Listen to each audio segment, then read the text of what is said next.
AI ಜಮಾನದಲ್ಲೂ ಈ ಉದ್ಯೋಗಗಳು safe ಯಾವುವು ಗೊತ್ತಾ?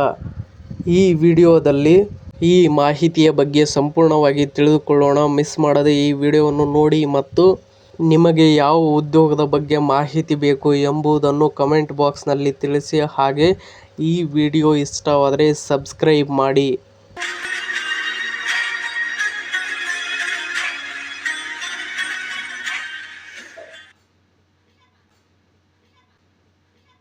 ಎ.ಐ ಕೃತಕ ಬುದ್ಧಿಮತ್ತೆ ಕ್ರಾಂತಿಯಿಂದಾಗಿ ನೇಕಾರರ ಉದ್ಯೋಗಕ್ಕೆ ಕುತ್ತು ಬಂದಿದೆ.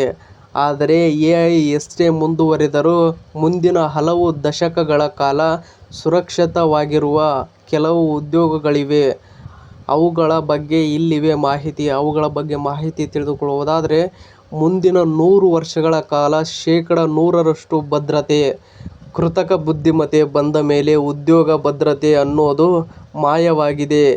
ಐ.ಟಿ.ಯಿಂದ ಹಿಡಿದು ಹಲವು ಕ್ಷೇತ್ರಗಳಲ್ಲಿ ಎ.ಐ ಬಳಕೆ ಹೆಚ್ಚಾಗಿದ್ದು, ಮನುಷ್ಯರು ಮಾಡುತ್ತಿದ್ದ ಕೆಲಸವನ್ನು ಅದೇ ಮಾಡುತ್ತಿದೆ.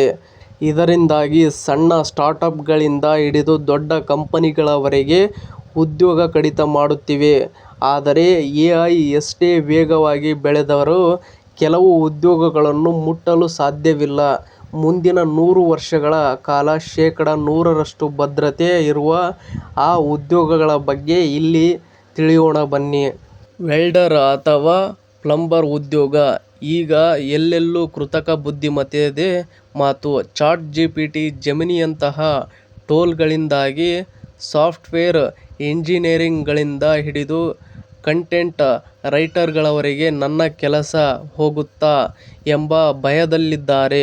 ಆದರೆ ಪ್ಲಂಬಿಂಗ್, ಎಲೆಕ್ಟ್ರಿಕಲ್, ಬಡಗತನದಂತಹ ಕೈ ಕೆಲಸಗಳನ್ನು ಯಾವುದೇ ಟೆಕ್ನಾಲಜಿ ಅಥವಾ ರೋಬೋಟ್ಗಳು ಬದಲಾಯಿಸಲು ಸಾಧ್ಯವಿಲ್ಲ. ಹೀಗಾಗಿ ಕೋಡಿಂಗ್ ಮಾಡುವವರಿಗಿಂತ ವೆಲ್ಡರ್ ಅಥವಾ ಪ್ಲಂಬರ್ ಉದ್ಯೋಗ ಹೆಚ್ಚು ಸುರಕ್ಷಿತ. ಪ್ಲಂಬರ್ಗಳು, ಎಲೆಕ್ಟ್ರಿಷಿಯನ್ಗಳು, ಬಡಗಿಗಳು, ಕಟ್ಟಡ ಕಾರ್ಮಿಕರು ಮತ್ತು ಆರ್ಕಿಟೆಕ್ಟ್ಗಳ ಕೆಲಸಕ್ಕೆ ಸದ್ಯಕ್ಕೆ ಧಕ್ಕೆ ಇಲ್ಲ. ಏಕೆಂದರೆ ಪ್ರತಿ ಮನೆಯ ನಿರ್ಮಾಣ, ರಿಪೇರಿ ವಿಭಿನ್ನವಾಗಿರುತ್ತದೆ. ಇದಕ್ಕೆ ಬೇಕಾದ ದೈಹಿಕ ಕೌಶಲ್ಯ ಮತ್ತು ಸ್ಥಳಕ್ಕೆ ತಕ್ಕಂತೆ ಯೋಚಿಸುವ ಸಾಮರ್ಥ್ಯ ರೋಬೋಟ್ಗಳಿಗೆ ಇನ್ನೂ ಬಂದಿಲ್ಲ.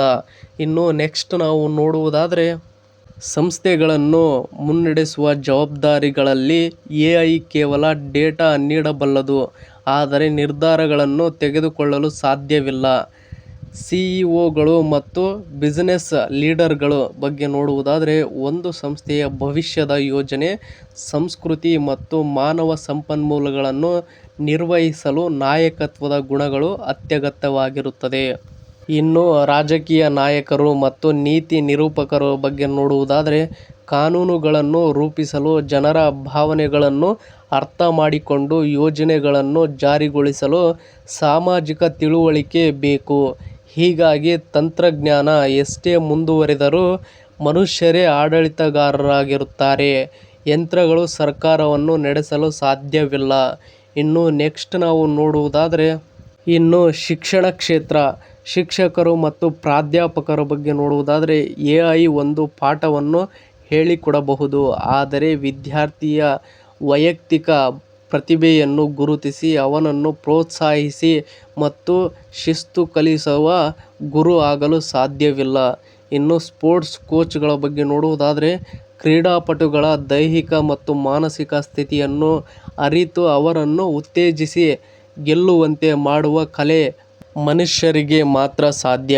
ಇನ್ನು ಇದೇ ತರಹದ ಶಿಕ್ಷಣ ಮತ್ತು ಜಾಬ್ಸ್ ಸಂಬಂಧಿತ ಸುದ್ದಿಗಳನ್ನು ಓದಲು ನಿಮ್ಮ ಜಾಬ್ಸ್ ಆ್ಯಂಡ್ ಎಜುಕೇಷನ್ ಅಪ್ಡೇಟ್ ಚಾನಲ್ಗೆ ಸಬ್ಸ್ಕ್ರೈಬ್ ಆಗಿ. ಈ ವಿಡಿಯೋ ನೋಡುತ್ತಿರುವವರು ಇನ್ನೂ ಯಾರ್ಯಾರು ಸಬ್ಸ್ಕ್ರೈಬ್ ಆಗಿಲ್ವೋ ಪ್ಲೀಸ್ ಎಲ್ಲರೂ ಸಬ್ಸ್ಕ್ರೈಬ್ ಆಗಿ ಮತ್ತು ಈ ಅಪ್ಡೇಟ್ ಬಗ್ಗೆ ನಿಮ್ಮ ಅಭಿಪ್ರಾಯ ಏನೆಂದು ಕಮೆಂಟ್ ಬಾಕ್ಸ್ನಲ್ಲಿ ತಿಳಿಸಿ. ಹಾಗೆ ಈ ವಿಡಿಯೋ ಇಷ್ಟವಾದರೆ ಸಬ್ಸ್ಕ್ರೈಬ್ ಮಾಡಿ, ಸಪೋರ್ಟ್ ಮಾಡಿ. Thank you for watching friends. ಎಲ್ರಿಗೂ ಧನ್ಯವಾದಗಳು.